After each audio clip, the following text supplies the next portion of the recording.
Gardening above the ground is a great way to improve soil conditions, and raised beds can also provide easier access for the gardener and maybe even a better yield. Tonight on Great Gardening, above ground bounty. Every tree has a moment when it shines. That's called moneywort or creeping Jenny. You can go in and do a rejuvenating pruning. Forage and feed for our native pollinator population. A garden really gives you peace of mind.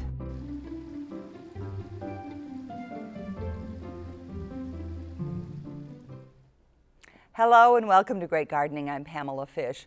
Our resident garden experts are with me on the set. Bob Olin is a horticulturist and educator with St. Louis County Extension, and Tom Casper is president of the Duluth Garden Flower Society and also with the Duluth Community Garden Program. Guys, it's mid-May. Things are really greening up out there, but it feels more like November to me. Yes, it does. Remember, it was 1 week ago that was hot and dry and we were worried about turning into a desert, and now we've kind of come back to what's more typical weather for May. Yeah, and things have kind of leveled off now, so things are probably about where they normally are on an average year. So. And we needed the rain. The moisture is really welcome, yeah, and the landscapes are lush, they're green, and what's a little bit deceptive is, you should really be out there doing some transplanting, you should be out there planting some of your perennial material. It's perfect for putting those things in the ground. Yeah. Seed beds, of course, you want to let things dry down a little bit, but it's a good time to be out gardening, really. All right. Great. Well, we also want to welcome our phone volunteers tonight from the Duluth Garden Flower Society Park Point Garden Club. They love to talk gardening, so we encourage you to give them a call, and they'll get your questions to our experts for a well-informed response. Give them a call at 218-788-2844 or call 877-307-8762 if you're out of the immediate area, or you can email your questions to askgardening@wdse.org. Our topic tonight is raised bed gardening, and we're looking at raised beds gardens that come in various forms and arrangements. Tom, I know you're a pretty strong proponent of containers and raised beds for gardening. Yeah, and it really can be anything that contains the soil. It could be pots, it could be a soil berm, it could be walled gardens, and whether it's the precast concrete retaining wall blocks or stone like we see in pictures here, or wood. All sorts of different things. Anything that could contain the soil is basically considered a raised garden. So. And lots of good reasons to use them. Tell us about the advantages. Well, certainly accessibility, as all of us gardeners get a little older, is important. So being able to have that garden up also creates a level garden for you, and certainly we want to do that, and it will help us to control water and runoff and things like that.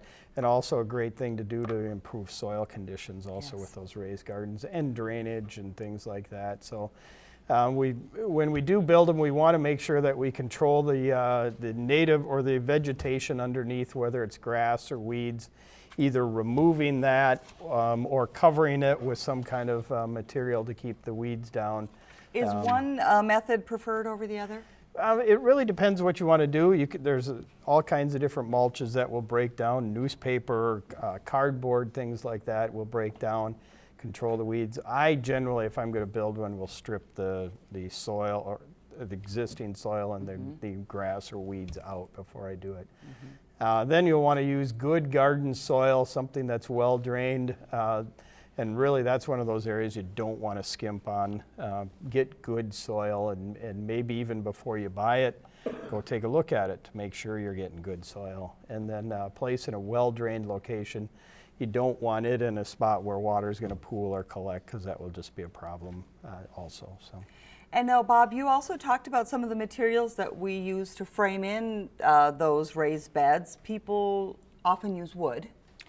Wood is probably the material of choice, and probably the number one question that I get is, how about the treated woods? And people are very concerned about that. I think a couple rules of thumb: stay away from all the old materials like creosoted railroad ties and so forth. These were the most dangerous materials, and we used to have a product called Penta that's still out there that you should stay away from. And then we had the the green treated lumbers. These were all CCA copper chromated arsenates, and people were quite concerned about some of those products. Most of those are gone now. So we've got some copper-based materials. So you really want to select the newer products, and there really isn't going to be a problem with leachate with a lot of those materials. But some people still perceive the risk. There's a little bit of copper that could work its way into the soil. And what I've often advised people is line the inside of these beds with real heavy poly, not just your 3 to 6 mil that you're going to get at most locations, but a 10 or 12 mil, a thick poly on the inside. Then you've got this impervious layer. So you won't have any possibility of any leachate moving to the inside. Or the other option is you could use some of our more rot-resistant woods. Certainly tamarack and cedar are a couple native. Redwood would be another possibility.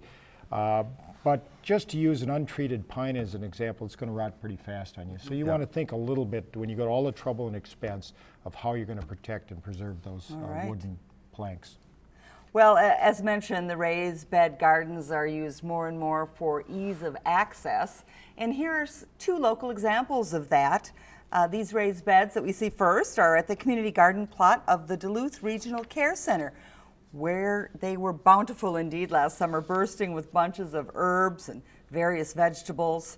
And they work perfectly for some of the residents of DRCC who are confined to wheelchairs.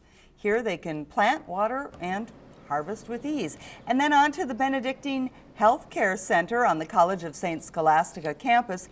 They designed and built these cantilevered containers nearly 10 years ago, I think they were built. And Tom, you know a little bit about that because you were involved in that. But what's great is the senior citizens at the resident facility can have an easier approach in a wheelchair to those, or they can also stand at the beds while they're gardening. Yeah, it was a lot of fun being involved in the construction of those gardens, and seeing these great pictures of people out enjoying them is really the reward for the effort that went into the creation of those gardens, and they're holding up well. So. You know, I think we talk about materials. It looks like they use some of the recycled fabricated products that really are rot resistant. A little more expensive, but over the long term, cheaper. Yep. So there they've stood up real well. So sometimes making that initial investment pays off in the long haul. Exactly. All right, great advice and information about raised bed gardening.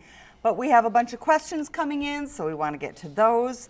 Andrea from Duluth has a wild rose bush at her cabin. Can I dig up the shoots coming out of the ground? Yes, now is a great time to do that. As Bob mentioned, getting out and doing those kinds of things in the garden is not great for us weather conditions, but perfect for the plants to be dividing and moving stuff. So.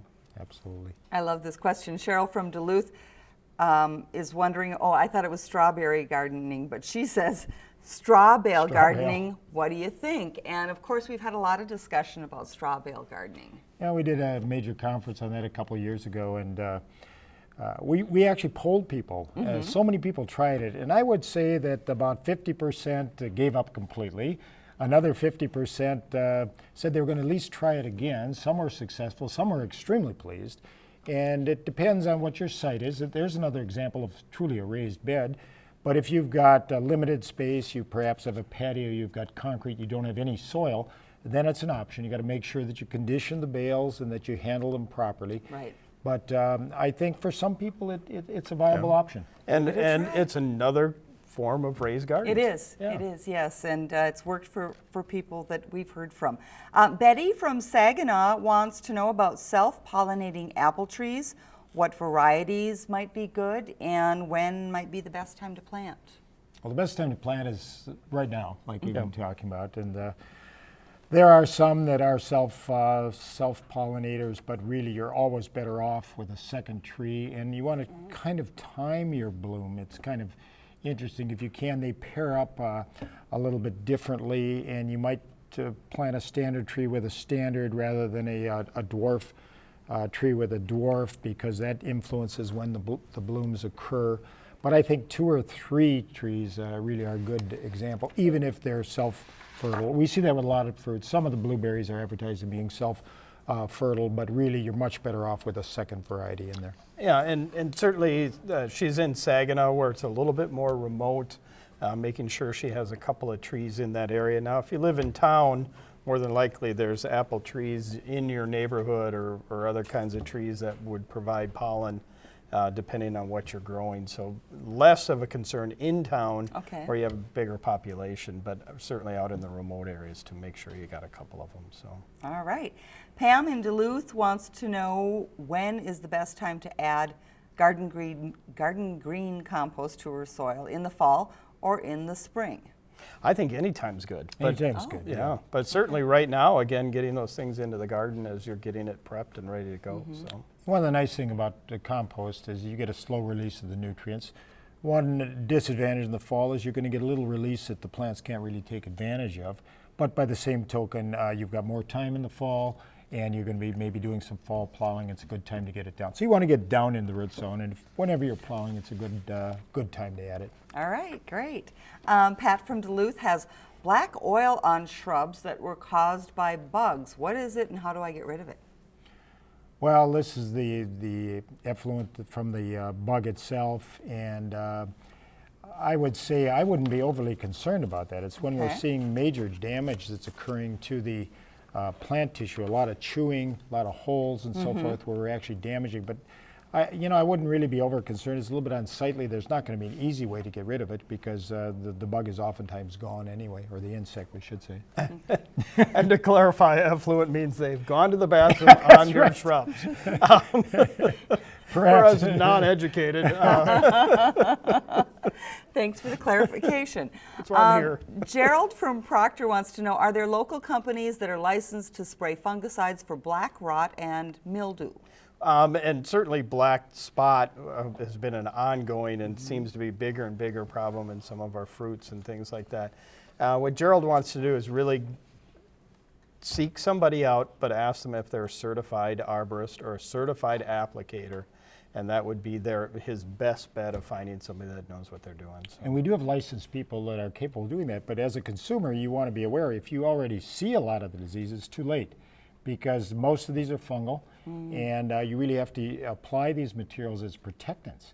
So you got to get on, if you've had this, it's been repeated, you want to find someone, you want to do that now, and just as leaf tissue is beginning to emerge, rather than later in the season when you see some of the symptoms. All right. Good advice. Thanks, guys. But right now, it's time for our weekly garden tour. It's at the Duluth home of an 81-year-old man who mentors a 29-year-old man in both business and gardening. As a bonus, they share another great example of raised container planting. I'm Dale Coughlin, and I'm located 6 blocks south of the Duluth Zoo. I have been gardening for many, many years, but in this location has only been for the last 10 years. The peonies have always been there, but the other bedding has been done for several years in the same fashion. I change the color scheme, every year as much as I can. I always try to make the main color of the flower outstanding with either Dusty Miller or White Alyssum, because both of those last way into the winter, and it makes the color scheme stand out more. And this is the first year of the driveway being done in the red and white like that with the box frames. Then these boxes were made by my employee Josh, and they leveled those out so that it forms a very nice contour of the driveway. So I have daylilies in here, and then I have delphiniums and foxglove.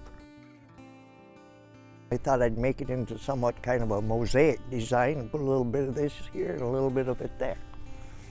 So it filled out. Now, these are just impatiens along the front, along with the variegated marigolds. In this section of the garden is 7 different kinds of potatoes. Josh actually made the boxes himself.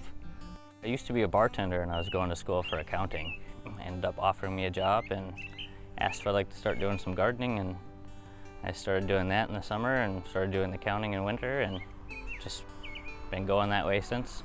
Well, we're mounting the potatoes just with dirt, and I was reading online and saying that you get better yields and better results with raised garden beds. This seemed the easiest to do because when you 45 these off and you set it down to start it, and then you take the next row and you can just set it down on top when you start to mount it, and then no matter what way you put it on, they fit together. So, and then when you go to take the potatoes out, you can just take a row out, and rather than trying to unscrew it at the bottom or unscrew it at the top, it seemed a simpler idea and more efficient. At my age, I'm getting a little too weak to be doing that kind of work. They're going to be much easier to work with in the long run. I've learned a lot, and it seems like it's a never-ending process. It's a nice break from tax season. Tax season can be stressful, so you're in the garden, you're not worried about anything else, kind of in the moment. I'm really grateful to him. He's helped me out tremendously. I enjoy the beauty of a garden. It's just gratifying to see what the end results are. Yeah, I do some gardening at home. Since I started here, I kind of enjoyed it, and I never thought I would. I took a pallet and repurposed it so my daughter could have her own garden growing carrots this year. We loved visiting those guys. Dale is the employer, brings Josh on, and Josh gets into gardening and then passes it on to his daughter. It's a great story. And Wonderful. They got over 700 pounds of potatoes out of that. That's great. That's great. Yeah. And it just shows you. I like that intergenerational thing it's going very on cool. there, and you never give up. 81, and what a beautiful garden, and it's wonderful that he opened it up to the public for us. Yeah, and 7 or 8 different kinds of potatoes. Just a great story of what great gardening is bringing and exposing all of us as gardeners to what's going on in our community. And, Right. and way to go, Dale. Okay. Well, we have some more questions, quite a few questions, so we're going to try to go fast. Yvonne from Duluth wants to know, can you grow an apple tree in a planter? And do you need 2 to pollinate? I don't like apple trees and planters just because there's a taproot that wants to run down there, and also you got to have winter protection. They're hard to protect during the winter, so I put them in the ground. Okay. All right. Somebody has what's a small white flowering weed growing in yards right now? Oh boy, that's not much information. It's probably pussy toes, though, is the one that we're seeing out there that's Okay. out there all at this time. Can you be descriptive with it? How? Yeah, it's just you described it. It's very low to the ground. Yep. It's emerging just as the lawns are greening up. It's a spring. It flowers during the early spring, and it has a white cottony appearance out there. And Okay. yeah, it's a little tough to dig if you want to go after it that way. So you'd have to probably try one of the herbicides, probably the only option, or just live with it. That's what we're trying to convince people again, that it's not bad to have Love some your weeds. diversity. Love your weeds, yes. And certainly for those bees or the native pollinators that Bob has mentioned, having things in bloom right now, whether they're in your lawn or in your garden, is helpful. Helpful So, for pollination. All right, Linda from Duluth, what are some native evergreens for a backyard garden, has some full sun and a shady area, and wants to attract birds and wildlife? well, A little bit of everything. she wants it all in one. Why not? That's the Yeah. American way. Well, there's a lot of different evergreens, but certainly the spruce or fir, pines, things like that, all of them get very large, though, over time, so she'll want to make sure she's planting for significant size as they develop. So, But once again, they're, to attract pollinators and so forth, they're not ideal species there. But so you really maybe want to use a few and then use some of the flowering material for other purposes. All right. We have a couple more questions about evergreens. One's from Francis in Stone Lake, Wisconsin, has a Norfolk pine and wants to know how to keep it from getting too tall. Because it's something, it looks like something they want to bring in and out. Yeah, the Norfolk Island pine is a great indoor houseplant, but it grows to 30 feet in height, so it wants to just naturally grow. It's not easy to, if you lop the top off, you destroy the form. So I would say when she's bringing it in, she wants to find a location where there's minimal light, and you just want to control the growth, no fertility, just the water it needs, so it just grows very, very slowly. Not easy to prune up and keep contained. yeah, and they're naturally just going to keep growing, so she Sure. may at some point have to replace it, get something a little smaller, and donate the big one to a friend or somewhere that can, like here. Someone with higher ceilings. Yes. All right. Linda from Duluth has black dry spots on a blue spruce where the branch meets the trunk. The needles are fine. I'm guessing more than likely it's not a big issue. I don't think so either. And some of this is almost natural, and there is a little bit of algae that grows and so forth, but I don't think that's a problem if the needles are fine. Good to hear. All right, don't worry about it. Wayne from Saginaw, what's a good garden soil? Where do I get it? How can you tell if it's good? And is mulch good soil for beds? That's a lot of questions, It is. Wayne. Okay, we'll start with Good question. Yeah, good questions, and we talked about it as part of our raised bed, is looking for a good soil. I would go out to a couple of the different vendors, or even call around. In the newspaper, there's a section on soil providers. Look for somebody that has a good organic base to it, 10-12%, but also some sand, so it's well drained, and then a good, sort of a good mix in it. And really one of the tests that I've always used is if you can take the soil when it's moist and hold or squeeze it into a clump, and it stays in that clump form, but when you squeeze the soil after you've done that, it will break into pieces. Okay. So. You know, Pam, this is such a big issue that I think the consumer has to be careful, because you can call anything that's black and under your fingernails, and I guess we got a little bit of that this time of year, can be called black dirt. Right. They can be sold as black dirt.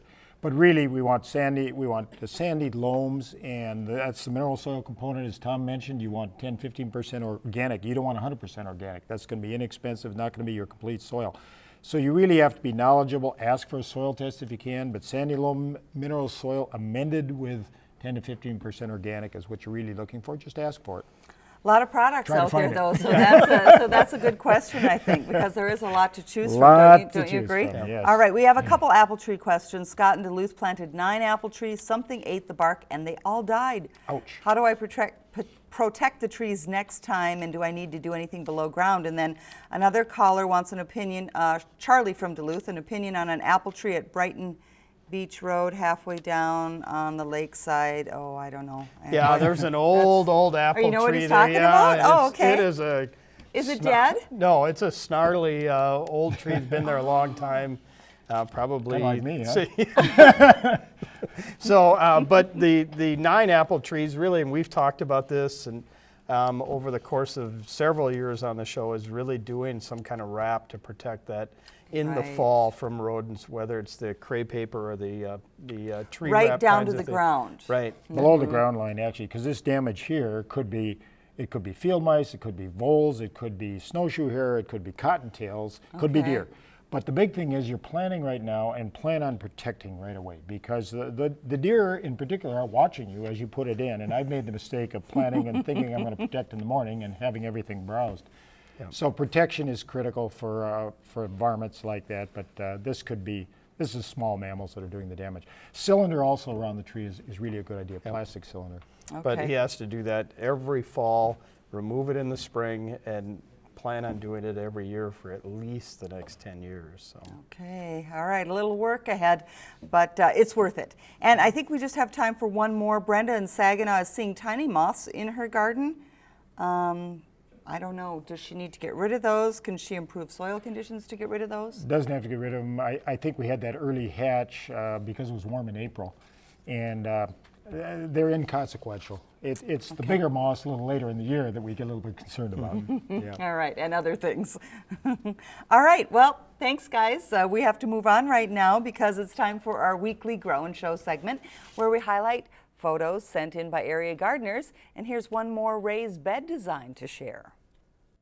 Ed and Linda Hendrickson used the stray rock from their property, stacking it to create a freestanding raised flower bed that holds a variety of vivid perennials in all shapes and sizes.